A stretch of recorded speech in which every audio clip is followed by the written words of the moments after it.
I would say after being so it was a fog shank where we were, and it was a routine every other day occurrence to get hit with IDF or rockets. So coming home, wanting to come home for so long, when it finally got there, getting back home to Fort Campbell, and when the doors on the hangar split and you see your family there, you just know you made it. It's relieving. It's like a good way to put it is like it's like every Christmas morning you ever had as a child, all rolled up into one moment that you waited 9, 12, 15 months for. Just feeling the landing gear hit the runway, you know you're back home. You don't have to run to the bunker anymore. You don't have to look around and wonder, where's my weapon? Am I going to need full kit? Do I need my helmet? It's just relieving. Yeah, I'd say I'm about the same thing. I was on FOB Red V in Afghanistan, little B FOB out in the northern AO where we're at. It's same thing, SAF, IDF every day, every other day. Had a couple suicide bombers and stuff like that, try to take over the ECPs, which is normal for us. So whenever you get home, when we were out there, we were tearing everything down. So we were tearing it down and we were coming home. So, by the time we got home, I wasn't married. I didn't have wife and kids and all that to come home to. And with us, we didn't have a hangar that we came out of. It was basically, we were bussed in. They dropped us off right in front of battalion. You get out of battalion, and it's like a mad dash. There's families everywhere, people everywhere. But for like those guys who were like myself, who's single, it was just basically one of those things. It was like that relief, that exciting. Basically, like you knew the party was starting. Like you were home. You didn't have to worry about all that stuff. You didn't have to worry about your kid, your weapon, all that kind of stuff. I mean, granted, still woke up the first night going, "Oh shit, where's my weapon?" Pardon my language, but it was one of those things. Is you still had that shock, but it was that relief. But then after that first day of being home, it was kind of like it settled in. It was like that teamwork that you had and everybody that you were with out there. It was kind of like you all just split because everybody had families or things that they had to go do. So it was like first couple of days was exciting and relaxing and stuff, and then it was more of a mundane, drab, day-to-day process of, oh, well, here we go again, we're home. You lost that teamwork effort because everybody's home or everybody's going on leave and stuff like that. So it was a little different, but it was still an exciting time. That first initial step off the bus was just an ultimate sigh of relief and just a great feeling. So. Yeah, mine was a little different. I had 90 days of leave that I had to use up after we got back from Afghanistan, and I'd say I was home for 2 days, and I was already calling the helpline because I didn't know what was going on in my brain. I didn't know why I had this rage. I was angry, and then I was trying to find things to do because I didn't have anything to do, so it just started thinking, and that's where I struggled with. And then I'd find things to do, and then I'd find ways to do things to be able to drink. And then I started just drinking heavily all the time. And that was, it took me about 9 years to finally get some help. And it was difficult because I didn't know where all the rage and the anger was coming from. And it was just difficult.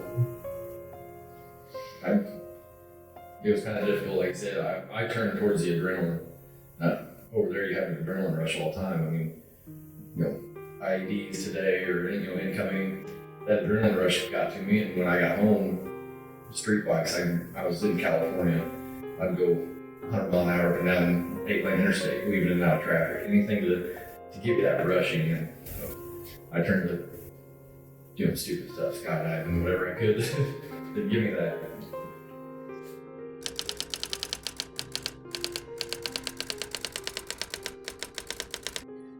I would say yes and no. Yes, mostly because as soon as we got out, shortly after, so I got out and then shortly after John got out, we ended up having a change of plans. We moved here. I'm not from here, so I had no friends, no family. All I knew was him and the kids we came here with. So that was difficult, trying to make, meaningful relationships with other people, especially other women, because sometimes it's difficult as a female veteran to connect with civilian women. I feel more connected to, these guys and other male veterans because, I don't know, I just feel like they understand a little bit more. And I'm a bit, a little rough around the edges, maybe a little abrasive at times. And, there's some women just don't like that or they aren't like that. But, I feel like eventually we found our place and it didn't be successful. It took a while. I mean, we moved here with no plan, nothing. It was just basically the U-Haul was facing south, and the next morning it was heading north. We lived in mom and dad's basement as soon as we got back, which was really rough. Try having your girlfriend, kids living in your mom and dad's basement. It was a good time, but we figured it out. Worked together, veteran groups and everything around here. It helps out. I think in the long run we'll be more successful, but we're working on it. So I can work in progress.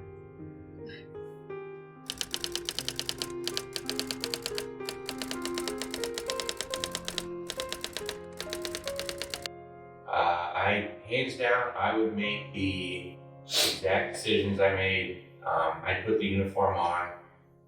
Graduating high school, I wanted to enlist, but my mom made me promise her I'd get a college degree first. So I ended up as an officer. Actually joined ROTC and went that route. But given all the experiences I've been through, all of the younger soldiers, the subordinates, everybody I've been able to help. Meeting these guys. If it wasn't for duck hunting and being a veteran, I wouldn't have some of these guys in my life. So yeah, I would commission again, and I would join and put the uniform on as well. So no regrets for any of it. 100%, I'd do it again. My goal was 30 years, but because of the neck injury, I wasn't able to. Some of the things that I would have changed is just going with my own instinct when I was on boots on the ground. Instead of listening to the chain of command that wasn't on the ground with me, I would have just made the decision myself, and things may have been different. I don't know. I think for me, absolutely, I would do it all over again. For me, I wouldn't be where I am today without the Marine Corps and those experiences, the friends that I made. I think if I were to do it differently, I think when I got injured, I would have been a little more forceful about ensuring that I got the proper care, so that I wouldn't. I wanted to be in for 20 years, and my enlistment was cut short because of that. So I think I would have been a little more demanding on getting the proper health care while I was in. Yeah, without a doubt, I'd do it all over again. I mean, I went to college first. I worked in the civilian sector for a year before I went in because I had a major knee injury in high school. They wouldn't take me during the first push and stuff because they weren't really hurting for anybody. So I waited a while. I didn't join until I was 26. So, but yeah, in a heartbeat. The only thing I probably would have done different is try to join right out of high school, which was 2001. So, I mean, that's the only thing I can change, that I would probably change about it, because I didn't actually go in thinking I was going to do 20 years. I just wanted to do it and see what the first 4 years was going to offer. But then after the first 4 years, it's like you're hooked. I didn't want more. I wanted to keep going. But family and a head injury that, can't recover from, it was one of those things. It's like, your time's done. You've done it, so it's time to go home. But I'd do it all over in a heartbeat. Just like anybody else that, I would definitely do again, for sure. What I would change is I probably would have taken more advantage of what was available to me when I was in. So I would have gone to school as much as I could have, got as much of that knocked out before getting out, and I probably would have done as many courses as I could while I was there, just to helped me more after the Marine Corps because, I don't know, I never thought of myself doing a full 20 years, but I knew I wanted to do something, you know. So the more that you can get done while you're in, the better. Yeah, I'd do everything over again. I would change, like she said, college. I didn't plan on going in for 20 years either. I was going to get my get my college paid for, you know. But like Jonathan said, you get hooked. And I didn't do college the first 4 years, which I should have. And then I got hooked on it, and I was lucky. I got to do some pretty cool things while I was in. I, you know, became a marksmanship instructor and some other things, and that just, you know, tightened that noose. I was stuck. Yeah. And the other thing I'd do different is, like Elizabeth said, I had an injury that I should have not tried to hide. And in the long run, that's the reason I had to get out. So I hid it, and then it caught up to me. I should have had surgery years and years ago and didn't. So now I screwed myself. And he regrets every single day getting out. I hate it. You I'd would be go almost back. retired right You now. would go back in a heartbeat. Yep. Right now, if someone called it, you would go. Oh, I'd still go back in art. I got in 21 years ago today. Dang, look at you. I'd be retired in 3 years.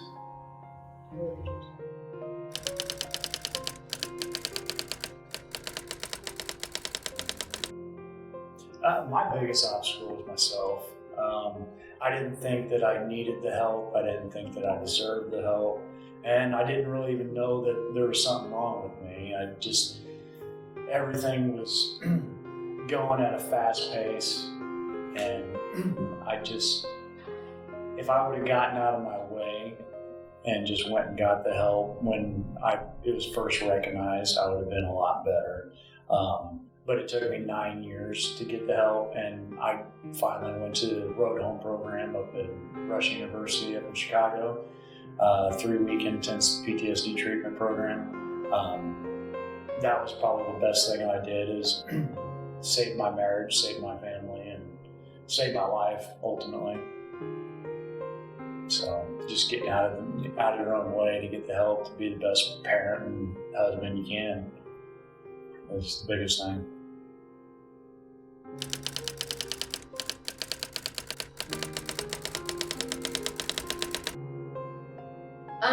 Yes. So the majority of them, I say the majority, but the majority ones I was close with, I still talk to very regularly. If not, we're on Facebook or whatever. Just being able to see what the other one is doing. There are some, so I got out 7 years ago. And there are some people that I served with that are more supportive of like me and the things that John and I are going through as parents. They're more supportive than people that we've known our entire lives. And there could be people that we only served like 6 months or so with, and they are there like sharing stuff, raising money, doing all this stuff. Just all around being super supportive. And it's really nice because, I mean, they say, oh, it's like a family, but they aren't mine. It really is like that. I know if I need anything, they'll be there. Yeah. And I don't even have to hesitate to ask. Yeah, I would agree. I mean, the same saying, just not cliche. For me, I've been out for 17 years now. And the friendships that I made in the Marine Corps are some of the best friendships that I've ever made. So they are all still a big part of my life in many ways.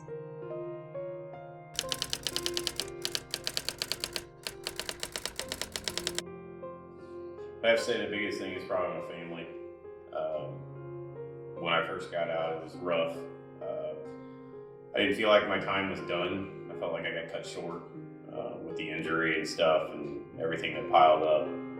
So when I came home, I was angry and had problems and had issues that I didn't realize I had.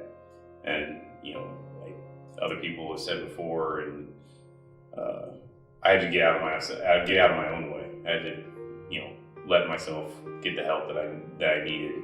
I had to go get it, go out and seek it myself.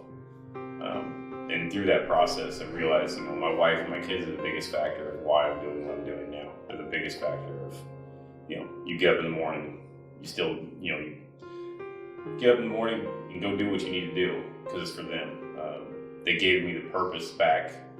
It kind of feels like that teamwork is back in full swing because it's everything's being done for them. We all do it together. She's starting to understand. My wife's starting to understand, a little bit more about it. She's a civilian. She didn't really have any insight in the military, so everything with her is new. But with this organization and with what we've been through as a family, they've helped me through. It's easy to see that they're the reasons why.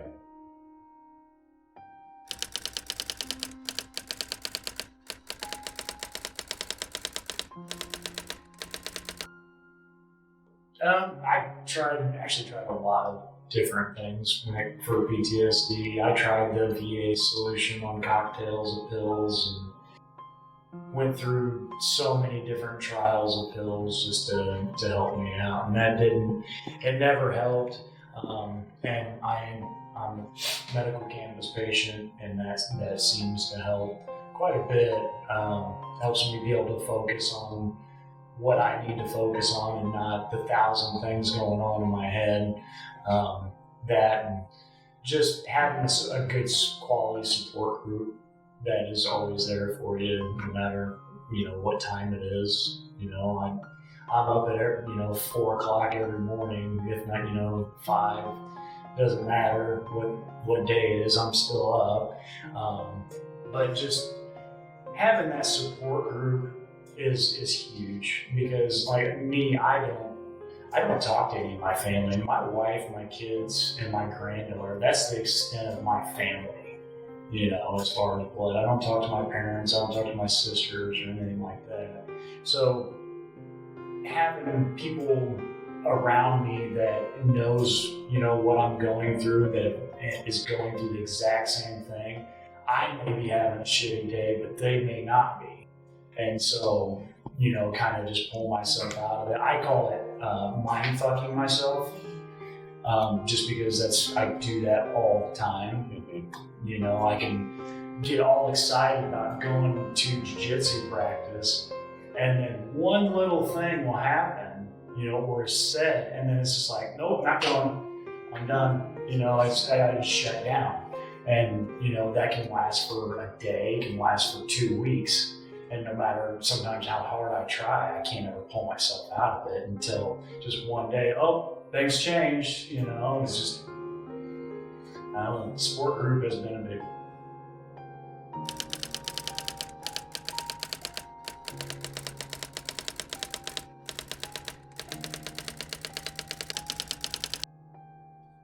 Yes, I do. And if you would have asked me that question as soon as I got out, I would have said no. I didn't think I had issues with PTSD. While I was after we got back, they sent me to anger management classes, which was basically like they called it combat stress, because no one in the military can say PTSD. It's a no-no term, basically.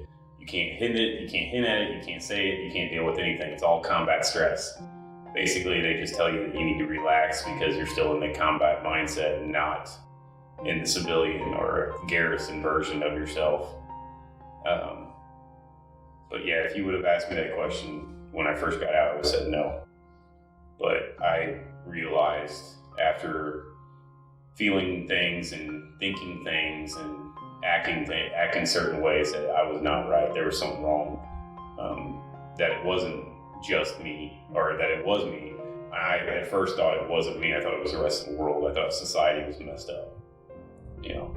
I thought it was just my wife and kids don't understand, it's their problem, or my family doesn't understand, my friends don't understand, it's all their problem. But no, it's your biggest hurdle is yourself. I don't view myself as broken or damaged.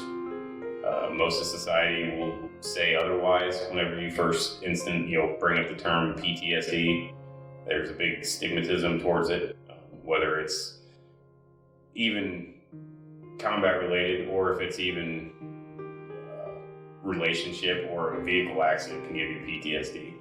But everybody thinks that it's just a damaged good portion. It's it's that individual that they're dealing with their own demons inside and their own process, so they have to deal with it. So I don't view myself as being different. But it took me a while to get there. I had to go get the help for myself.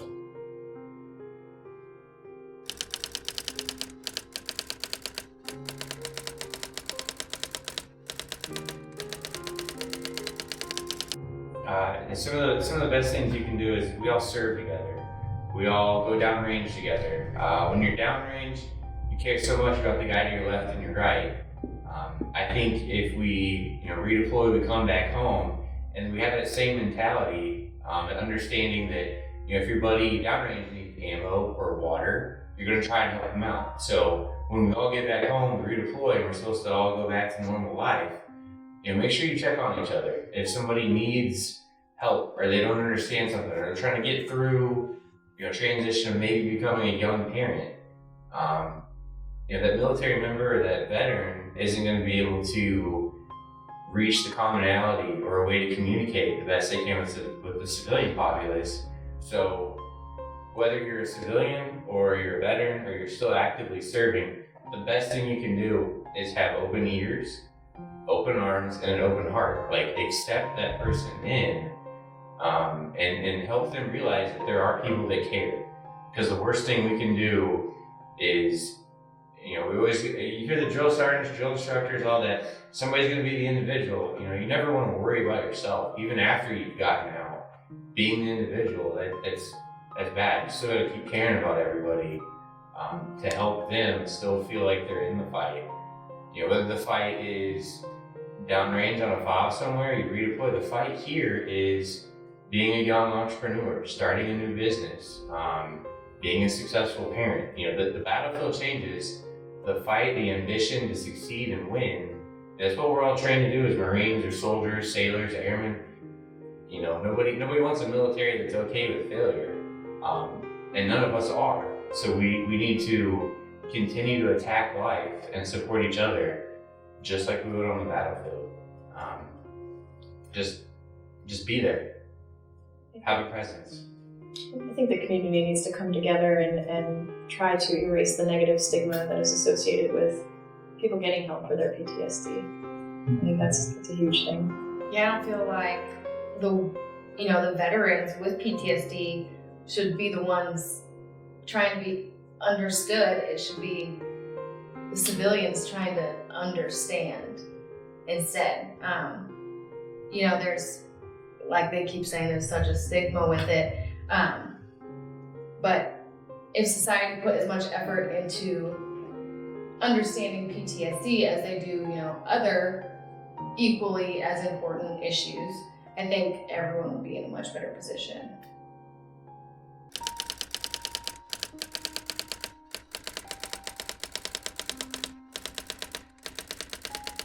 Yeah, absolutely. They enrolled me in a program called Rolling for Recovery, to where I go to jiu-jitsu class, any time of the week that I want. I usually go 1 to 4 nights a week, which has been giving me more confidence, the ability to communicate with people better, spend more time with my son. My son used to wrestle for a long time, and I kind of ruined that for him because of my anger, my rage, and he kind of quit wrestling altogether. And then Veterans Foundation contacted me and is sponsoring me, and so now we're doing jiu-jitsu together and building that bond again, and get to spend a lot of quality time with each other and help improve my quality of life at the same time.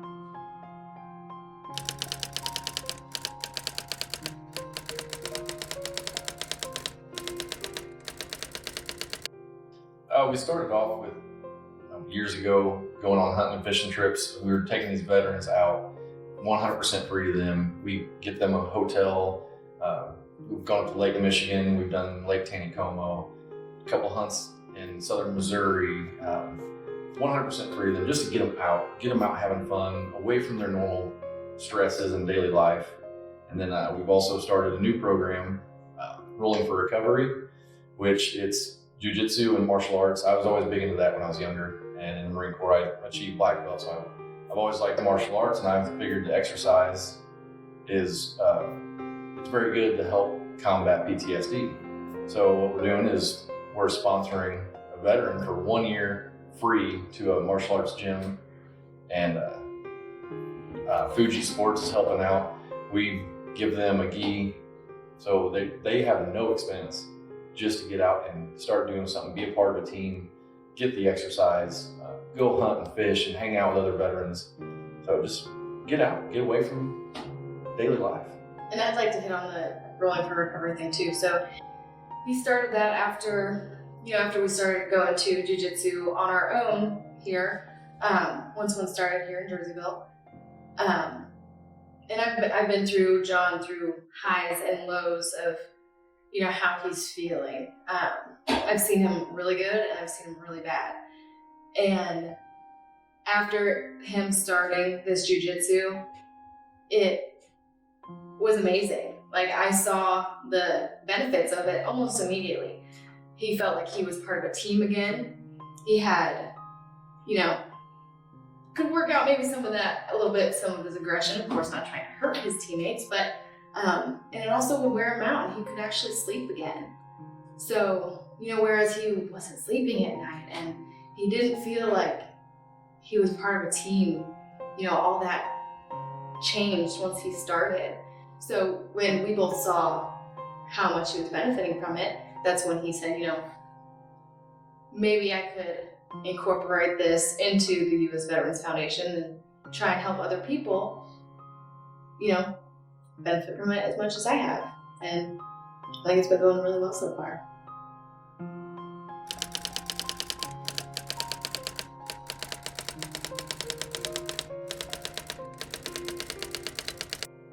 So I think our unified vision is really to just expand the programs that we have. Every veteran who has PTSD, they respond to treatments and help, different ways. So we want to expand the options that we have available. I would like to get an equine therapy type program going. Just really expand the options that people have, so when they come to us for help, then we can have more to offer. I think from a 5-year plan perspective, I think we would really like to go national, and at the very least expand our roots from the Illinois and Missouri area. It's hard when you start something new, and I mean, we're not new, we've been around for years, but you always have to start local because that's where you're from. And like Elizabeth said, we want to be coast to coast. There's Camp Lejeune, Camp Pendleton, we want to be everywhere. Elizabeth and I have also talked about doing something specifically for women veterans, whereas, because maybe all women don't like to hunt or fish or are interested in jiu-jitsu, but maybe once a year or something we could have something that's specifically for the women veterans in the area, because a lot of times there's nothing really for them out there, and we'd like to add that for sure. There's a lot of them out there. You don't understand it, you don't see it. There's a lot of them out there, so we need to do something for them too.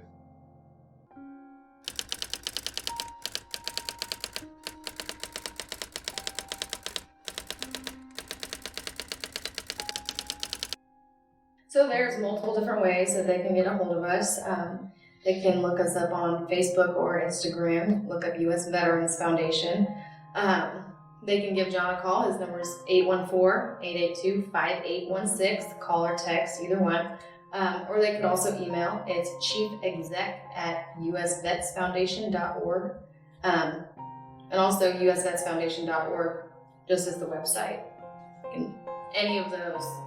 And you'll be sure to get a response from somebody.